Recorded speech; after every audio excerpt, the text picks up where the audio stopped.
Ya, kita lanjutkan dialog ya. Kali ini kita akan membahas yang juga sangat seksi untuk dibahas ya, Jawa Tengah ya. Tadi belum sempat kita bahas juga. Kalau misalnya dari Mas Ipang sendiri melihatnya pertarungan di Jawa Tengah ini kan juga cukup sangat menarik ya. Apalagi kalau kita mengetahui kan ada kandang banteng di situ. Nah, artinya kalau dari cermatan saat ini ataupun yang beberapa data yang sudah ditemukan seperti apa?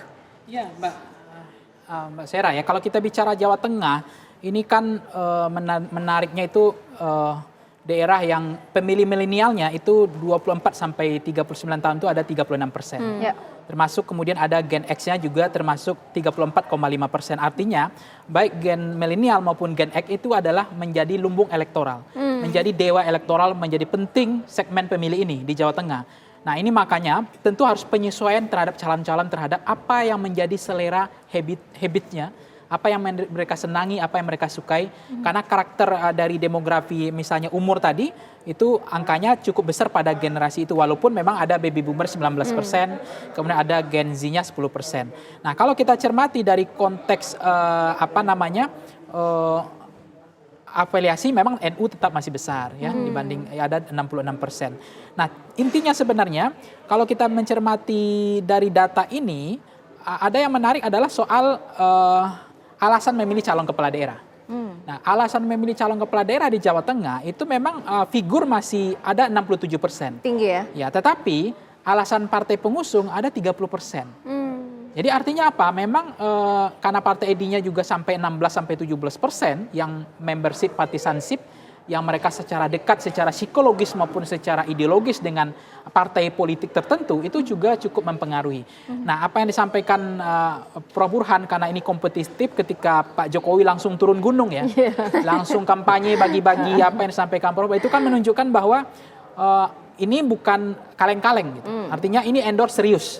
Mungkin kalau Jakarta dianggap endorse-nya belum total gitu ya. Belum total karena hanya menemui relawan tim sukses. Tapi ini yang langsung betul beliau menyapa, menyalami rakyat, kemudian bagi-bagi Cukup banyak ya, Banyumas, Tegal, Gerobokan, Blora ya kalau nggak salah ya. Iya, dan itu langsung turun. Nah, ini yang menjadi penting. Nah, di samping itu kalau kita lihat dari data kita, memang latar belakang calon kepala daerah yang disenangi oleh masyarakat di sana itu adalah kepala daerah juga ada dari partai politik, ada tokoh agama juga, 23, 19, 13%. Itu yang mereka senangi. Nah sebenarnya kan Tak Yassin ini kan adalah wakil kepala daerah, itu juga menjadi penting ya. Kemudian kalau yang antara satu-satu ini partai coklat, satu partai hijau kan udah gitu pertarungannya. Tetapi memang bagaimana kemudian ada hari ini sebaran dari Pak Prabowo yang bintang 4 itu yang di mana ya? Jawa Tengah atau DKI ya?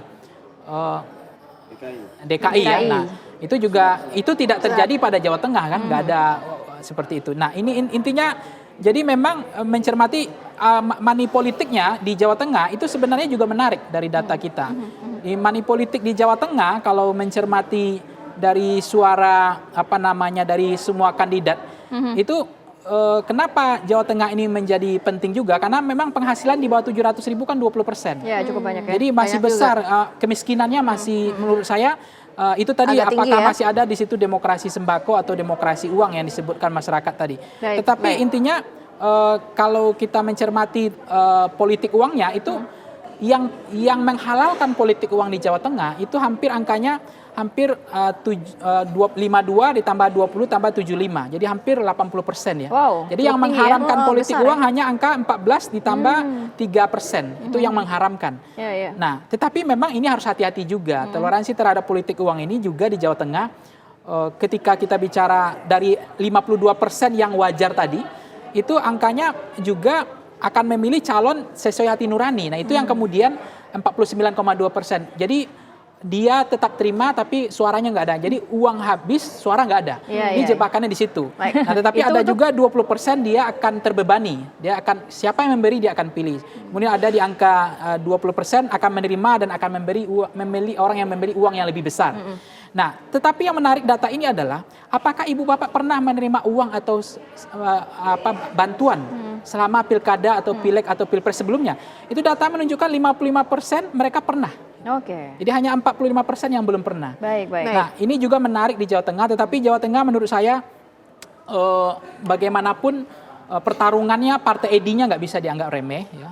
Nah, tetapi intinya sekarang kalau ini terjadi ya, misalnya pasangan Ahmad Lutfi menang misalnya ya, berarti kan ini mazhab ini sudah tidak bisa tercapai lagi bahwa dulu Ganjar itu dengan figur center of candidate elektabilitas hanya 5,2% saya survei di Jawa Tengah waktu itu. Baik. Kemudian dia nggak dikenal likability, popularity dan acceptability, tapi bisa leading menang. Kenapa? Orang mengatakan mazhabnya siapapun yang diusung oleh PDIP di Jawa Tengah itu menang. Itu mazhab lama seperti itu. Nah konteksnya sekarang ternyata kalau memang tidak seperti itu berarti kan Partai ID dan termasuk pengaruh partai pengusung itu trennya mulai memudar, mulai turun di Jawa Tengah gitu. Artinya dikalahkan oleh realita dependent parabel multivariat ya istilahnya personalisasi kandidat, center of kandidat atau person tadi. Baik, mungkin bapak-bapak yang di sini juga harus bersiap-siap karena sebentar lagi kita bisa membaca begitu ya berapa banyak suara yang sudah masuk, kira-kira siapa yang leading, siapa yang di nomor 2 dan nomor 3. Tapi nanti kita mungkin akan bahas di pemilihan program selanjutnya ya. Kita akan kita nanti akan masih ada waktu ternyata ya, masih ada waktu karena kan memang pukul 15.00 kan.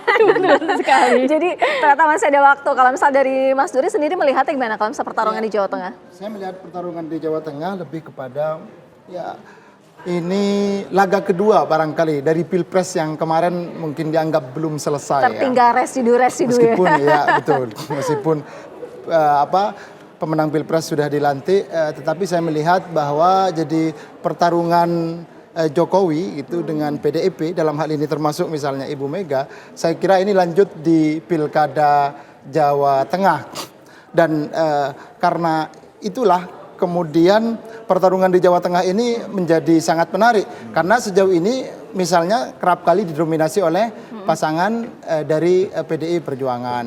Nah, kalau saya boleh mengistilahkan juga pertarungan yang terjadi di Jawa Tengah ini sebenarnya kan pertarungan antara incumbent dengan incumbent. Jadi di pasangan nomor urut 2 ada wakil ya, Taj Yassin sebagai wakil gubernur waktu itu, wakilnya Ganjar ya. Kemudian dari sisi Andika Hendi partai pengusungnya adalah incumbent. Karena itu ketika terjadi catatan atau kritik terhadap pemerintahan sebenarnya mereka sedang mengkritisi atau memberikan catatan terhadap kinerjanya sendiri-sendiri. Dan selain itu, saya melihat ada dua variabel penting ya terkait dengan Jawa Tengah. Pertama tadi ada PDI sebagai kandang banteng, kemudian yang kedua ada NU gitu. Yang secara basis kultural itu juga cukup signifikan dari data poltreking ya di atas 70%. Ya. Sedikit di bawah Jawa Timur. Ya. Nah, karena itu variabel NU juga menjadi salah satu penentu. Setidaknya hari ini misalnya terrepresentasikan dari tadi ada Gus Yassin ya. Baik.